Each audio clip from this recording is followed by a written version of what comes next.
Hey, what's up, everybody? BDO44 coming at you with another video. All right, so got a few things that I wrote down here that I wanted to get to NBA style. A couple trades that happened that didn't get talked about. So let's get into it. First of all, earlier this week, the Suns and the Grizzlies took on a deal with one another, and the Grizzlies were able to pick up uh, two pick swaps, 24 and 30. Those are the years those pick swaps would be good for.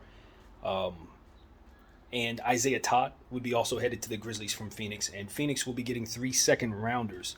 The 25 Pelicans second rounder and the 28 and 29 Memphis second rounders. Both of those. All three headed to the Suns. So that is one trade that took place, and it saves people money, does a lot of stuff, sends Isaiah Todd to the Grizzlies, that kind of thing. Um, and I think it would free up just more flexibility, basically, for the both teams in different ways. So that's pretty cool. Dario Saric is going to the Warriors. He's signing a 1 year deal, I believe, with them. And I think I told you guys this took place, but just in case I didn't, OKC made a trade with the Hawks that sends Patty Mills' contract, $6.8 million expiring contract, to the Hawks, which would save them $4.5 million. And OKC would receive Rudy Gay's contract, a second round pick, Ty Washington, and Usman Garuba, who just got traded over from the Houston Rockets in the Patty Mills deal. So as we've seen Patty Mills get traded around 100 times, not surprising. Kind of embarrassing on my own part not seeing that in place initially when Patty was first traded. I actually thought the Houston Rockets wanted Patty and got on their case about him, but they really just wanted his contract for half a second to trade him. And he's being moved again, and somebody's going to eventually stretch that $6.8 million contract, I believe. Nobody going to want him to play on that this year, not at all. So I'd imagine the Hawks are just going to wave that off. Ty Washington and Usman Garuba go to OKC. Look, I'm going to tell y'all the truth. These two players keep finding themselves in the same situation. Okay, and so where they land, who knows? But they were in a log jam with young players in Houston. They got traded to a Hawks opportunity that was never there, clearly, because they were traded away from that. It had too many young players there in their position for them to ever get an opportunity. Now, you see a situation where Garuba and Ty are never going to get off the bench in OKC either because of all the guards and forwards over there, too. Can these kids get on a team where they're actually going to be used? Because OKC didn't need them no more than Houston did. This is the same situation. It's not better. And I was watching highlights from OKC's Summer League game yesterday. Cason Wallace looked fantastic. He should not be playing behind anybody. But he's definitely going to be playing behind people until they trade him. Because that's how solidified those guards are in front of him. It's trash. OKC, relinquish young players, bro. You only need a few of them. Follow Houston's lead. 2 second rounders. Because you don't need all them dudes. And acquiring them makes it worse. So that's what I want to say. Shame on you, Sam Presti. Stop hoarding kids like you hoard picks. It's not the same damn thing. These people have careers, and they're getting it in a situation where they're not going to get the minutes, and it sucks for them, and they don't deserve that. So that's what I want to say. I'm tired of teams like OKC hoarding players. You can hoard picks, but not young prospects that you're not going to showcase. That's garbage. I'm going to put that out there. Somebody need to hold them to task for that.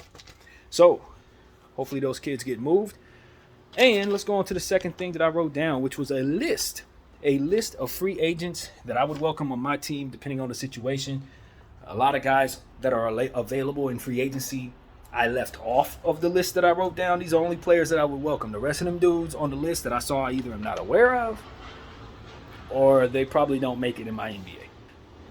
So if you don't hear a name, that's probably the case, or they just weren't listed on the little write-up that I saw. So yeah, no disrespect to anybody, but this is what it is. And I wrote quite a few names now, but this is free agency left available as of July 9th, 2023, which is today.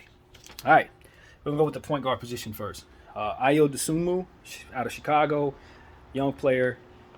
I don't know if he can hit a jump shot necessarily, but he can do a lot of different things. So he's a triple-double threat. I think he can play some defense, athletic, nice length, height.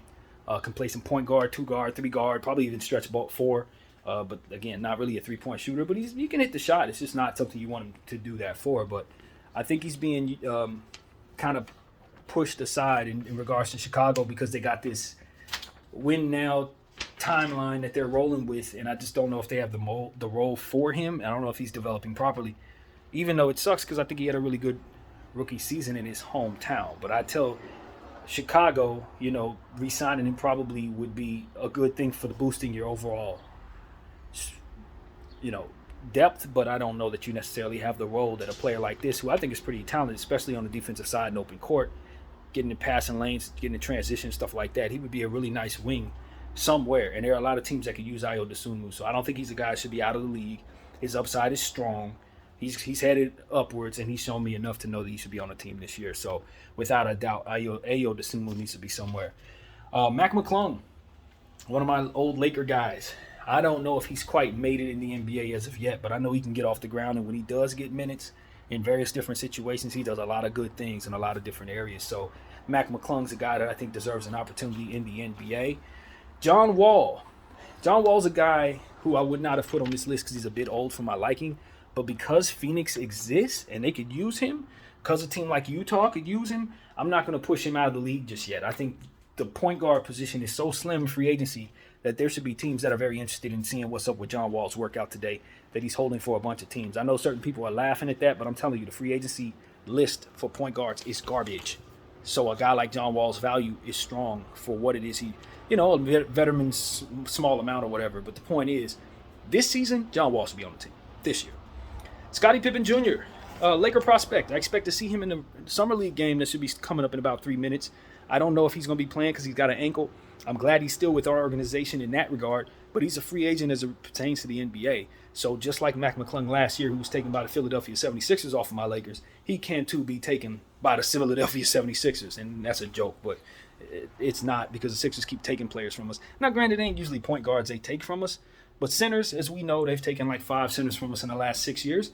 So, yeah, I think personally, in regards to that conversation, I think it's probably like a running bet with Joel Embiid and management that they can take a center from the Lakers every year or something like that, keep him from coming to the Lakers. That's my guess.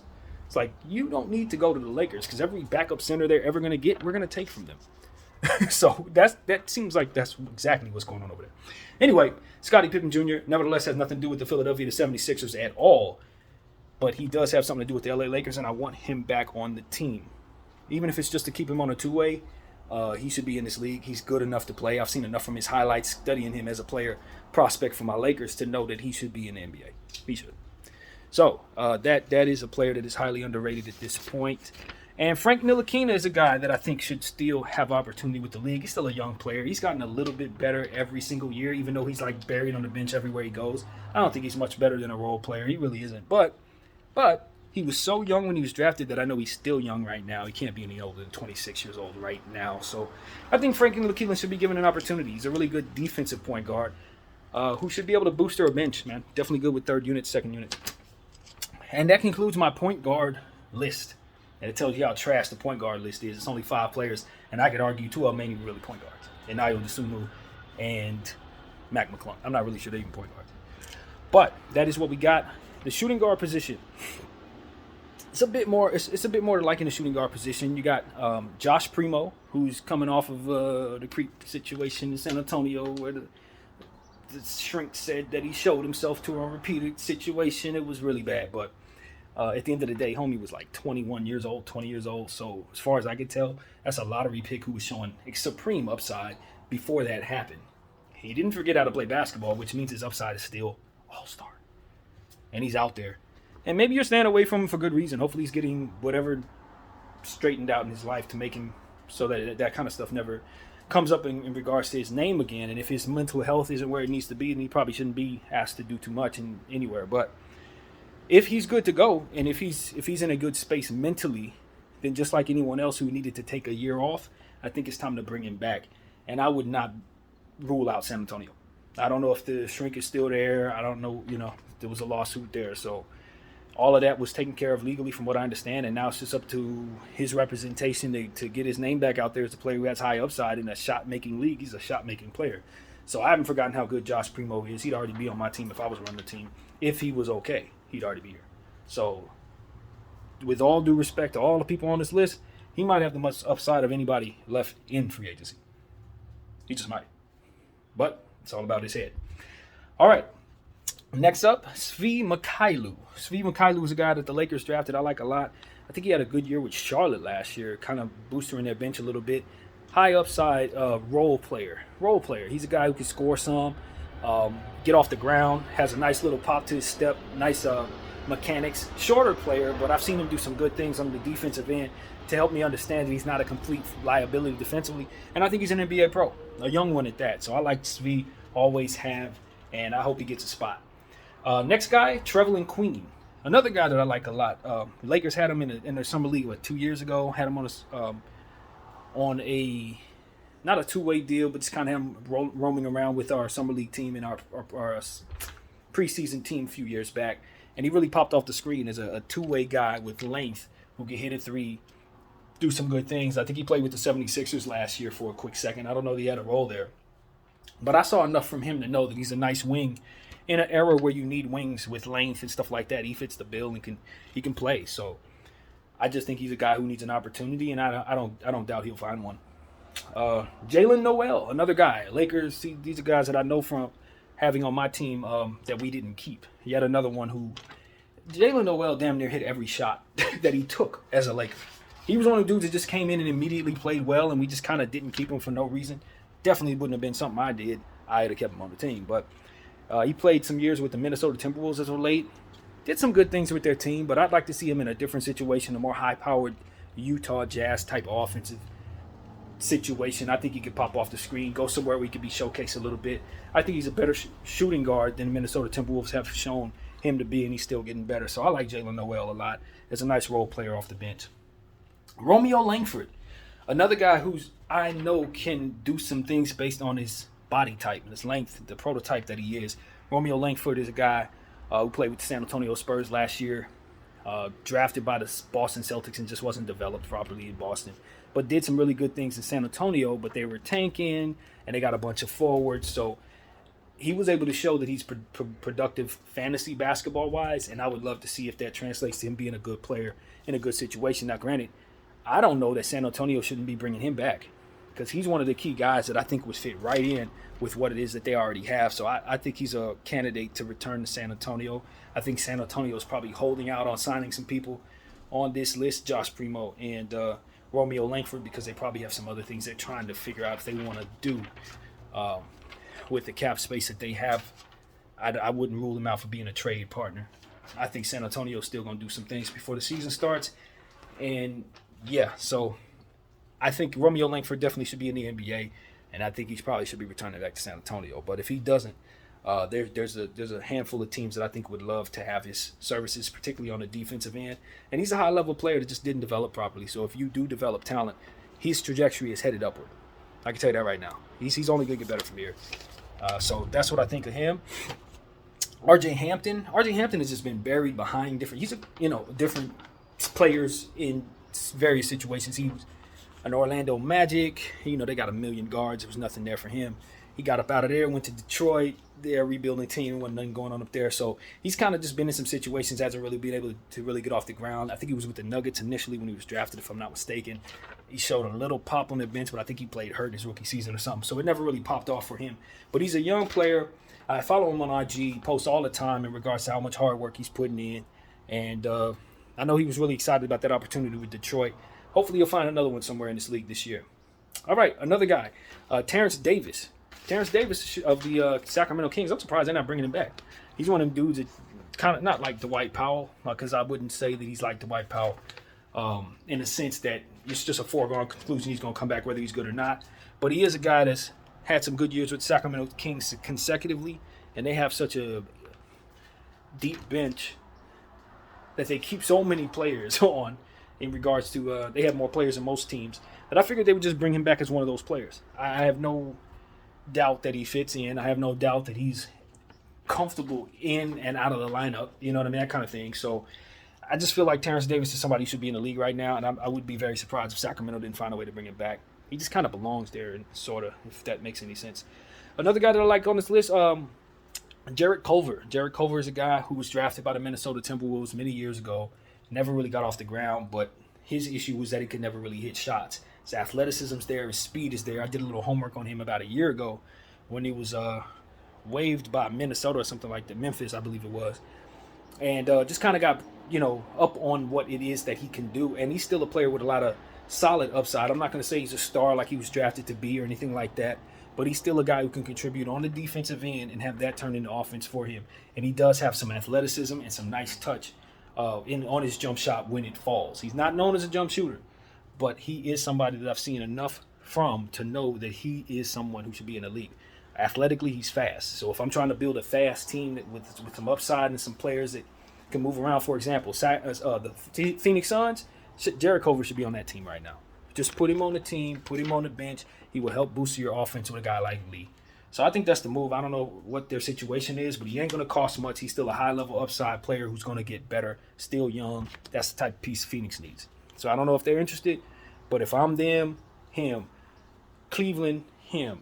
Clippers, him. Because he's a guy, like some of the other names that we've already mentioned on this shooting guard list, that's only going to get better. Ascending assets, players that are going to be traded for more than what you receive them for, based on them just being young and actually getting better every second, so long as they're continuing to get opportunities. So that's what I think of Jarrett Culver. May not be getting a massively better, but in the midst of players that are trying to make their way to the league, he can do some things for you athletically that I really like, and defensively that I really like.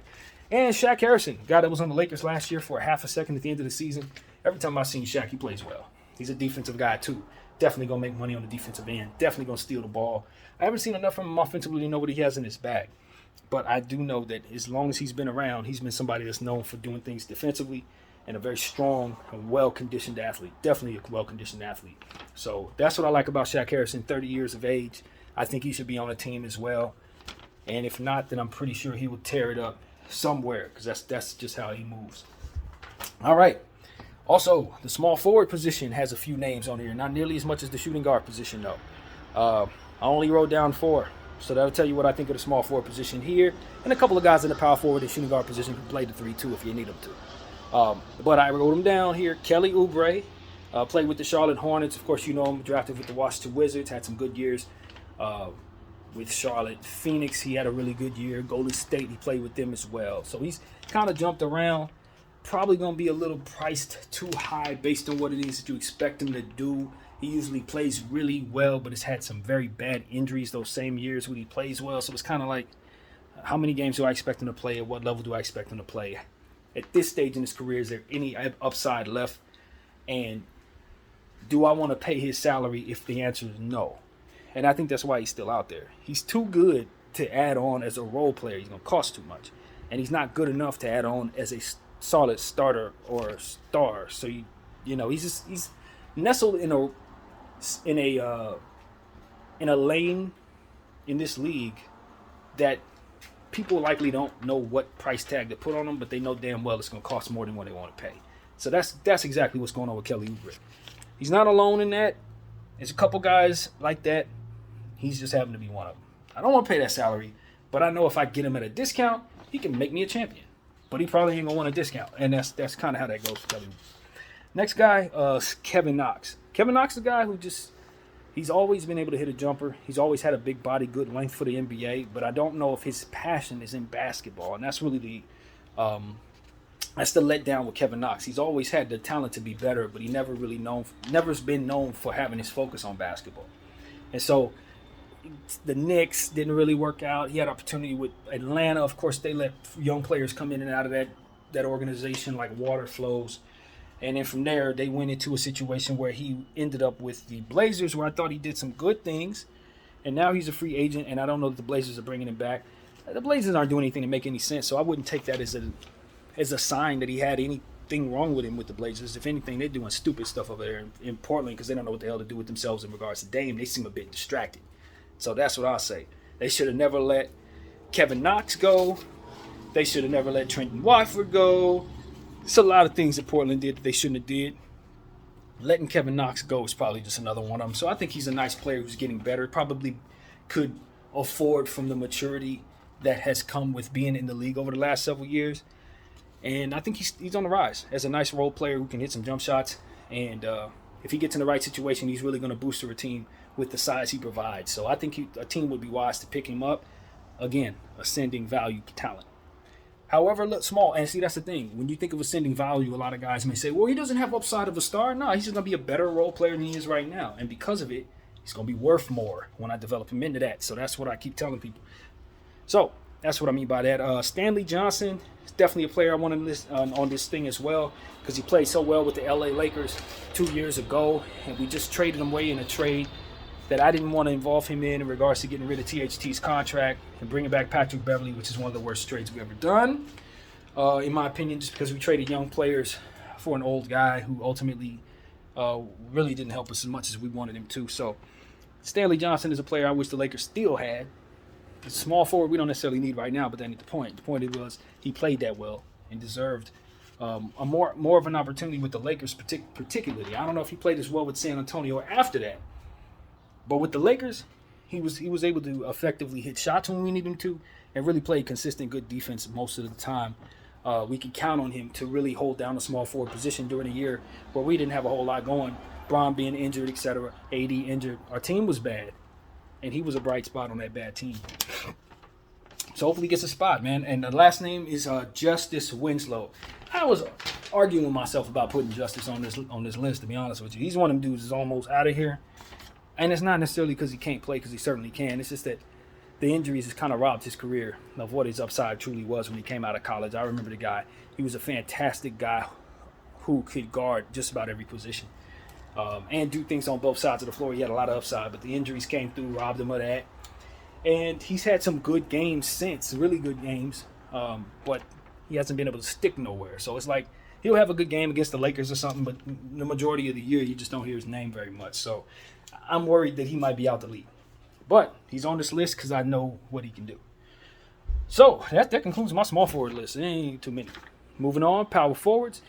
Darius Bazley played with the Phoenix Suns, played his whole career with the OKC Thunder. I always look at him as an upside talent, but didn't really show too much good with the Phoenix Suns last year. So the fact that he didn't get brought back is a bad sign, because they really could use a talented upside player who could do what he does, and they're not interested. So I don't know if he's out of the league, but he is a candidate that could be somebody who I think could still be ascending in value, so long as he has the role and the patience, the coaching staff that'll be patient with him. So nice role player there. Wenyen Gabriel. Y'all know I'm a Wenyen Gabriel fan. I think he's better than anybody actually believes he is. Doesn't mean that I think he's higher than a role player, but he's somebody that I comfortably bring in who is not expected to do well, and he out-rebounds the guys who have better cachet than him. He's able to body up the guy who's heavier than him by 20 pounds. So I'm a bit biased as it pertains to this particular name, only because I've watched him so much for the last 2 years to where I can just tell you I know he's an NBA player. Now, where he slots on your roster based on what you need, where he slots on my Lakers now based on what we need, it's hard to say that he has a spot on our team right now. But if we brought him back, I'd be happy about it. And I think he deserves to be in this NBA. So that's what I'll say about Wenyen. Trendon Watford, another guy the Blazers should never let go of. I personally think the Blazers should be going youth movement, so he should be brought back by default. But he's going to find another spot. I believe he did some good things last year. Him and E-Banks, they went hand in hand to me. I just thought the upside of that Blazer team was solid with those two players, and they just let them go. They let them both go. So I think Trendon Watford to find a spot. He's a name I mention a lot. I don't know who needs a power forward at the moment who's gonna go for him, but as far as I can tell, that's an NBA player for sure. Christian Wood. Now, y'all know the Lakers, we talk about Christian Wood every day. I don't know where it stands in regards to him signing with LA, but I don't want to get into a whole spiel about how his value's going up and down. We talked about that probably 4 or 5 times in the last week. I just honestly don't want to talk about it. But what I can say is Christian Wood at his best is a bucket from behind the arc, good free throw shooter, two-hand dunker at all times, definitely a bucket. I just hope that the defensive woes aren't going to tell the story of Christian Wood going forward. If he does end up on my team, salute the Kobe minute, I want to see him play some defense, or at least get with the coaches and learn good defensive principles for himself, or he won't get the moments that'll allow him to be his best self and showcase his talent. So that's what I want for Christian Wood. I think the Lakers would be a good fit for him. Of course, I have my eyes on another player that I want to be mentioning later on in this video, but Christian Wood would be a dang good player to bring in, especially at a minimal price, which looks like is all he's being offered at this moment.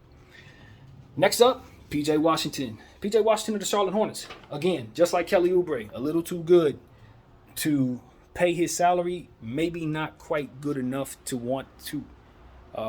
He's too good to not pay the salary. You want to give him what he deserves, but he's likely going to be overpaid in a lot of situations. In this case, underpaid because he didn't get the type of demand on the free agent market that I thought he would get. I'm kind of surprised by this. I'm kind of surprised that PJ Washington hasn't been re-signed. Maybe he's holding out to return back to Charlotte, but that doesn't make as much sense given what they have on their roster now. So I think it's a good chance he's trying to go where Dame lands.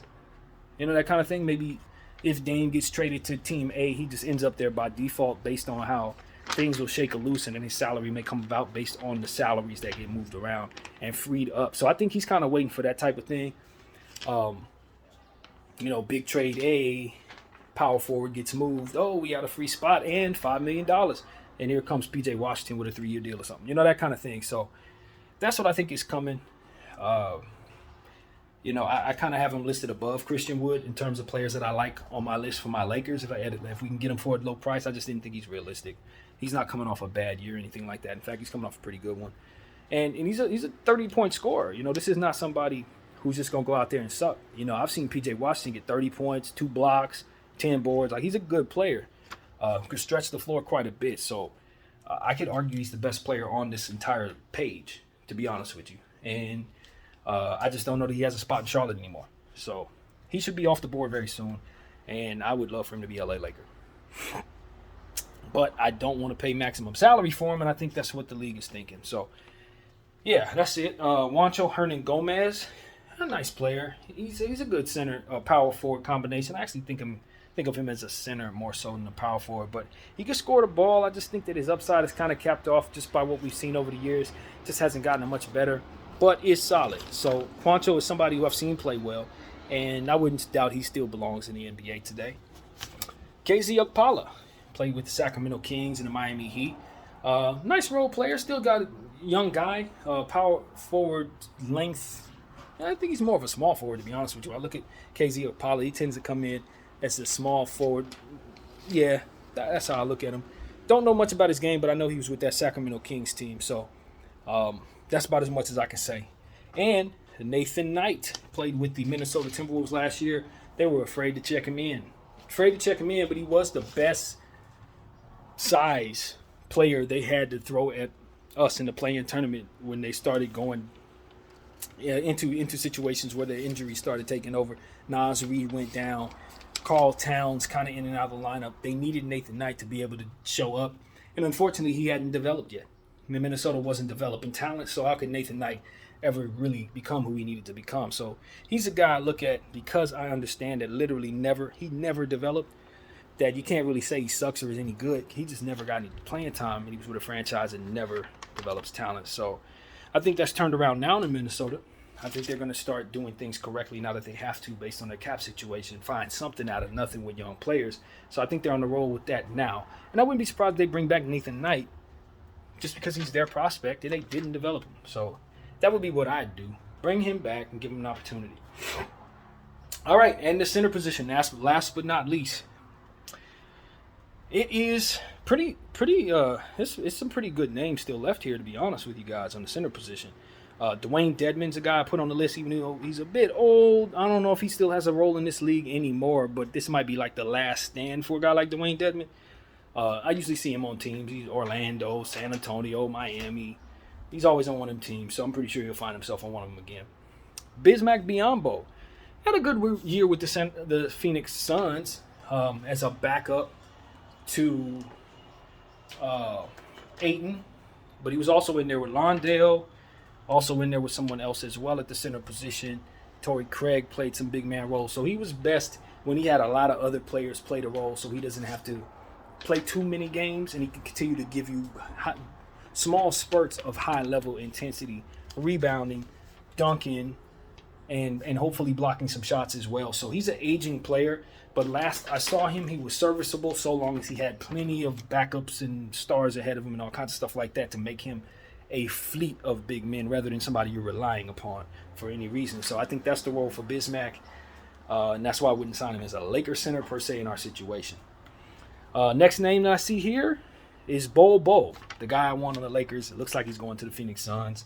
I don't blame Phoenix for signing him, but it is kind of interesting to me that he hasn't yet signed. If he's a shoe-in to go to Phoenix, why ain't he already there? So the fact that that's dragging out and the fact that the Lakers haven't signed anybody makes me think that the Lakers are looking at him, and he ain't fine with Phoenix yet because he knows the Lakers are looking at him. Now, that could be the Laker fan in me, but yeah, Golden State as well, just to expand that. There are teams that need centers, and he could go to one of those teams and change life for those franchises if they develop him properly. I personally am biased again with my Lakers, but I also think we're the best team for developing talent between the three of them. So if I were advising him, I'd tell him to go to the Lakers. You may be showcased more with Phoenix, but they don't develop anybody there. So you may not get much better.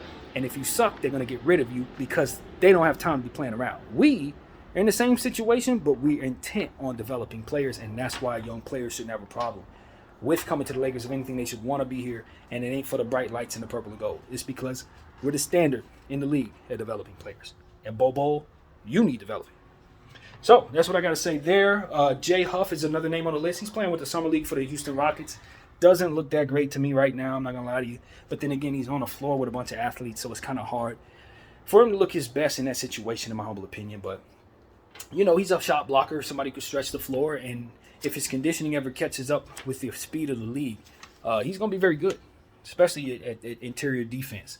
That's somebody who can definitely block shots against lesser talent, particularly control the paint and keep you out of it, to be exact. And so that's what he did in the Summer League last year before he got hurt.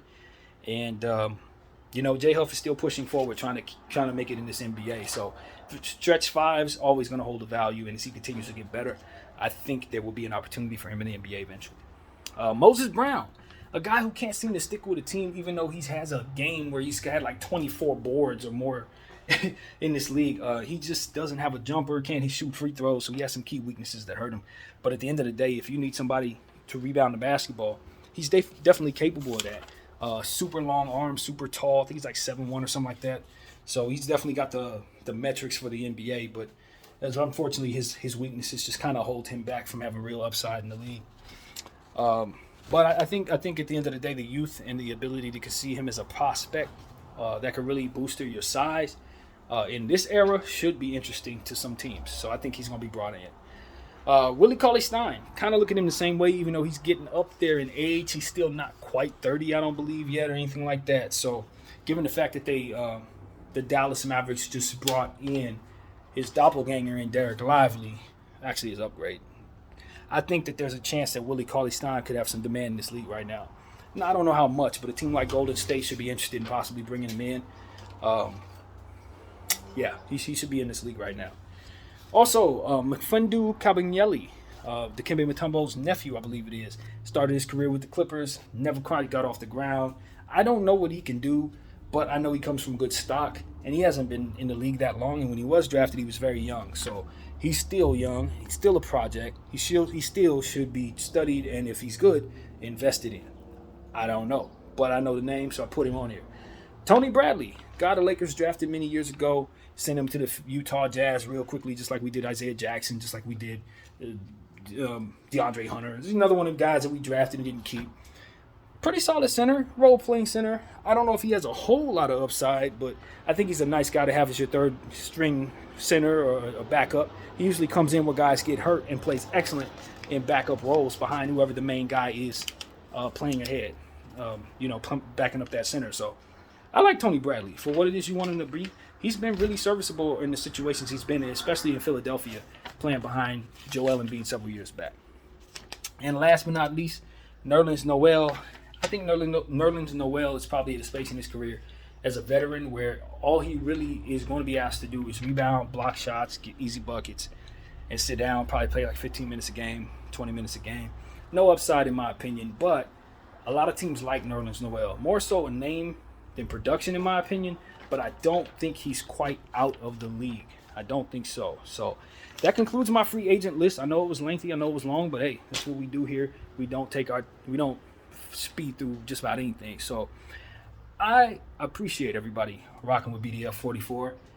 That concludes my video for this day. I'm gonna go watch my Lakers in Summer League, and hopefully we can get a victory there. So that is it. BDF 44. I thank you all for watching. I'm out.